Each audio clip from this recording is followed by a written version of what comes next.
ಈಗಾಗಲೇ ಸಚಿವ ಸಂಪುಟದ 3 ಜನ ಸಚಿವರು, ಪಕ್ಷದ ಸನ್ಮಿತ್ರರಾದಂಥ ಕಾರ್ಯಾಧ್ಯಕ್ಷರಾದಂಥ ಚಂದ್ರಶೇಖರ್ ಅವರು, ನೀವು ಕಾರ್ಯಾಧ್ಯಕ್ಷ, ಸಾಕಷ್ಟು ವಿಚಾರಗಳನ್ನ ತಮ್ಮೆಲ್ಲರಿಗೂ ಹಂಚಿಕೊಂಡಿದ್ದಾರೆ. ರಾಜ್ಯದಲ್ಲಿ ನಡೀತಿರುವಂಥ ಅನೇಕ ವಿದ್ಯಮಾನಗಳು ಜನರು ಅನೇಕ ಸಮಸ್ಯೆಗಳಿಂದ ಕತ್ತರಿಸಿರುವಂಥ ಸಂದರ್ಭದಲ್ಲಿ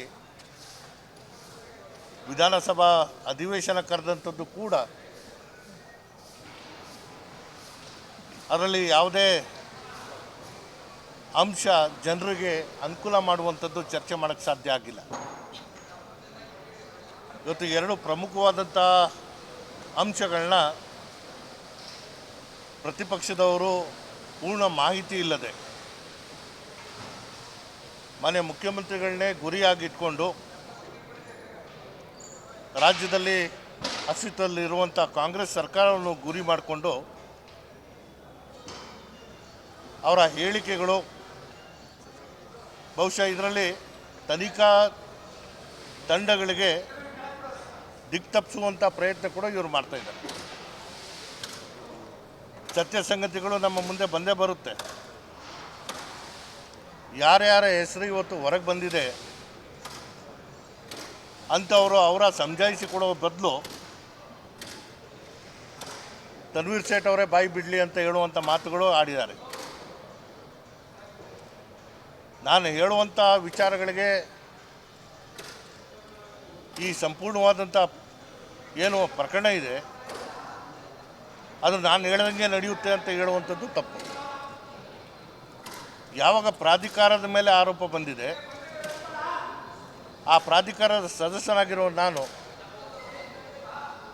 ನಾನು ಸಹಜವಾಗಿದ್ದೇನೆ, ನಂದು ಏನಿಲ್ಲ ಬೇರೆಯವ್ರದ್ದು ಅಂತ ಹೇಳುವಂಥದ್ದು ಅಲ್ಲ.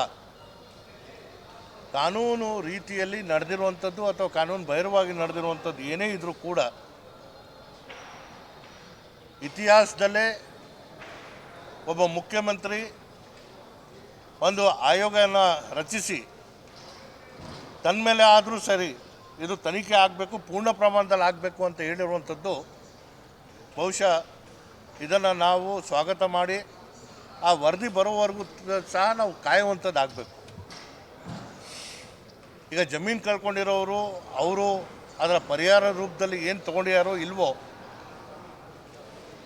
50-50 ಅನುಪಾತ 2016ರಲ್ಲೇ ಜಾರಿಗೆ ಬಂತು. ಈ ಎಲ್ಲ ಪ್ರಕರಣಗಳು ನಾವು ನೋಡಿದಂತಹ ಸಂದರ್ಭದಲ್ಲಿ ವಿನಾಕಾರಣ ಮಾನ್ಯ ಮುಖ್ಯಮಂತ್ರಿಗಳವರಿಗೆ ತೇಜೋವಣೆ ಮಾಡುವಂತಹ ಪ್ರಯತ್ನ ಇಲ್ಲಿ ನಡೀತಾ ಇದೆ. ರಾಜ್ಯದ ಮುಖ್ಯಮಂತ್ರಿಗಳಾಗಿ ಏನು ವಿವಿಧ ನಿಗಮಗಳಿಗೆ ಹಣನ ಮೀಸಲಿಡಬೇಕು, ಅದು ಅವರ ಆಯವ್ಯಯದ ಮೂಲಕ ಮಾಡಿದರೂ ಕೂಡ ಅದರ ನಿರ್ವಹಣೆ ಮಾಡುವಂತಹ ಜವಾಬ್ದಾರಿ ಯಾರ್ದಿರುತ್ತೋ ಅವ್ರನ್ನ ನಾವು ಪ್ರಶ್ನೆ ಮಾಡಬೇಕು ವಿನ ಸರ್ಕಾರದ ಮುಖ್ಯಸ್ಥರನ್ನೇ ಗುರಿಯಾಗಿಟ್ಕೊಂಡು ಮಾತಾಡುವಂಥದ್ದು ಸರಿಯಲ್ಲ. ಲೋಪಗಳಾಗಿಲ್ಲ ಅಂತ ನಾನು ಹೇಳಲ್ಲ. ಈಗ ನಮ್ಮ ಸಚಿವರು ಎಲ್ಲ ದುಡ್ಡು ವಾಪಸ್ ಬಂದ್ಬಿಟ್ಟಿದೆ ಅಂತ ಹೇಳಿದ್ದಾರೆ. ಆ ಬರುವಂಥದ್ದು ಸಹಜವಾಗಿ ಬರಲೇಬೇಕು. ಆದರೆ ತಪ್ಪು ಮಾಡಿರೋರಿಗೆ ಯಾವುದೇ ಕಾರಣಕ್ಕೆ ನಾವು ಕ್ಷಮೆ ನೀಡೋದಿಲ್ಲ. ಇದನ್ನು ಭಾಳ ಸ್ಪಷ್ಟವಾಗಿ ಹೇಳಬೇಕಾಗುತ್ತೆ. ಆದರೆ ನಡೀತಾ ಇರುವಂಥ ವಿದ್ಯಮಾನಗಳಲ್ಲಿ ನಾವು ನೋಡಿದಂತಹ ಸಂದರ್ಭದಲ್ಲಿ ಈ ಹಿಂದೆ ಡಿನೋಟಿಫಿಕೇಷನ್ ಮಾಡಿ ಯಾರು ಜೈಲಿಗೆ ಹೋಗಿದ್ರು, ಯಾರ ಮೇಲೆ ಪ್ರಕರಣಗಳಿದೆ, 2015ರಲ್ಲಿ ಸನ್ಮಾನ್ಯ ಕುಮಾರಸ್ವಾಮಿಯ ಮೇಲೆ FIR ಆಗಿದ್ದಂಥದ್ದು ಯಾವ್ಯಾವ ಕಾರಣಕ್ಕೆ ಯಾವ್ಯಾವ ಸಂದರ್ಭದಲ್ಲಿ ಆಯಿತು ಅಂತ ನಾವು ನೋಡ್ತಾ ಬಂದಂತಹ ಸಂದರ್ಭದಲ್ಲಿ ಆವತ್ತು ED ಆಗಿರ್ಬೋದು, ಇನ್ಕಮ್ ಟ್ಯಾಕ್ಸ್ ಸರ್ವರ್ ಆಗಿರ್ಬೋದು ಮಧ್ಯಪ್ರವೇಶ ಮಾಡಿರಲಿಲ್ಲ. ಇವತ್ತು ಕೇಂದ್ರ ಸರ್ಕಾರದ ಅಧೀನದಲ್ಲಿರುವಂಥ ಅನೇಕ ಸಂಸ್ಥೆಗಳನ್ನ ದುರ್ಬಳಕೆ ಮಾಡಿಕೊಂಡು ಇವತ್ತು ಅವರು ಒಂದು ಅಸ್ತ್ರವಾಗಿ ಬಳಸ್ಕೊಂಡು ರಾಜಕೀಯವಾಗಿ ಎಲ್ಲರನ್ನ ಸಮನ ಮಾಡ್ತೀವಿ ಅಂತ ಹೇಳುವಂಥದ್ದು ಏನಿದೆ, ಇದು ಪ್ರಜಾಪ್ರಭುತ್ವದ ವ್ಯವಸ್ಥೆಗೆ ಧಕ್ಕೆ ತರುವಂಥ ಕೆಲಸ. ನಾಳೆ ನಡೆಯಬೇಕಾಗಿರುವಂಥ ನಮ್ಮ ಜನ ಆಂದೋಲನ ಕಾರ್ಯಕ್ರಮ ಈ ರಾಜ್ಯಕ್ಕೆ ಈ ರಾಷ್ಟ್ರಕ್ಕೆ ಸ್ಪಷ್ಟವಾದಂತಹ ಸಂದೇಶವನ್ನು ಕೊಡಬೇಕು.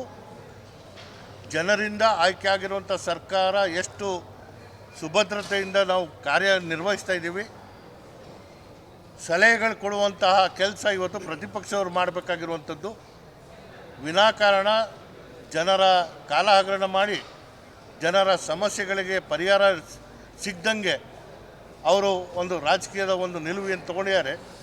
ಈ ಎಲ್ಲವೂ ಜನರ ಮುಂದೆ ಇಡುವಂಥ ಕೆಲಸ ನಾಳೆ ನಡಿಬೇಕಾಗಿರುವಂಥ ನಮ್ಮ ಕಾರ್ಯಕ್ರಮದಲ್ಲಿ ಭಾಳ ಸ್ಪಷ್ಟ ರೀತಿಯಲ್ಲಿ ಒಂದು ಸಂದೇಶ ಕೊಡುವಂಥದ್ದಕ್ಕೆ ಪಕ್ಷದ ವತಿಯಿಂದ ನಾವು ಆಯೋಜಿಸಿದಂಥ ಕಾರ್ಯಕ್ರಮಕ್ಕೆ ರಾಜ್ಯದ ಉದ್ದಕ್ಕೂ ನಮ್ಮ ಕಾರ್ಯಕರ್ತರು ಸೇರುವಂಥದ್ದಾಗುತ್ತೆ. ನಾಳೆಯ ಕಾರ್ಯಕ್ರಮ ಏನು ಆರೋಪ ಪ್ರತಿ ಆರೋಪಗಳು ಮಾಡ್ತಾಯಿದ್ದಾರೆ ಅದಕ್ಕೆ ತಕ್ಕಂಥ ಉತ್ತರ ಕೊಡುವಂಥ ವೇದಿಕೆ ಆಗುತ್ತೆ ಅನ್ನೋ ನನ್ನ ಒಂದು ನಂಬಿಕೆ ಇದೆ. ಹೀಗಾಗಿ ವಿನಾಕಾರಣ ಒಬ್ಬರ ಮೇಲೆ ಬೆರಳು ತೋರಿಸುವಂಥದ್ದಲ್ಲ. ಯಾವ ಪ್ರಕರಣಗಳು ನಡೆದಿತ್ತೆ, ಯಾವ ಕಾಲದಲ್ಲಿ ನಡೆದಿತ್ತು, ಆವತ್ತು ಆಡಳಿತದ ವ್ಯವಸ್ಥೆಯಲ್ಲಿ ಯಾರು ಇದ್ದರು, ಯಾರು ಮಾಡಿದ್ರು ಅನ್ನೋದು ಕೂಡ ಸ್ಪಷ್ಟವಾಗಿ ಹೊರಬರುವಂಥ ಆಗುತ್ತೆ ಅನ್ನೋದನ್ನು ನಾನು ನಂಬಿದೆ. Thank you. Thank you.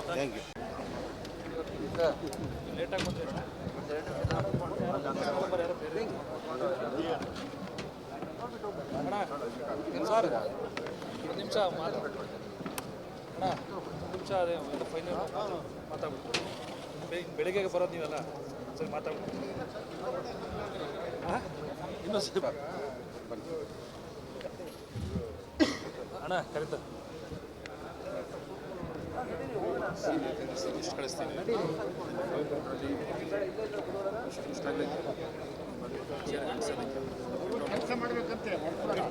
ಎಲ್ಲರದ್ದು ಒಂದು ಲೈನ್ ಫ್ರಂಟ್ ಲೈನ್ ಹಾಕ್ಲೇಬೇಕು.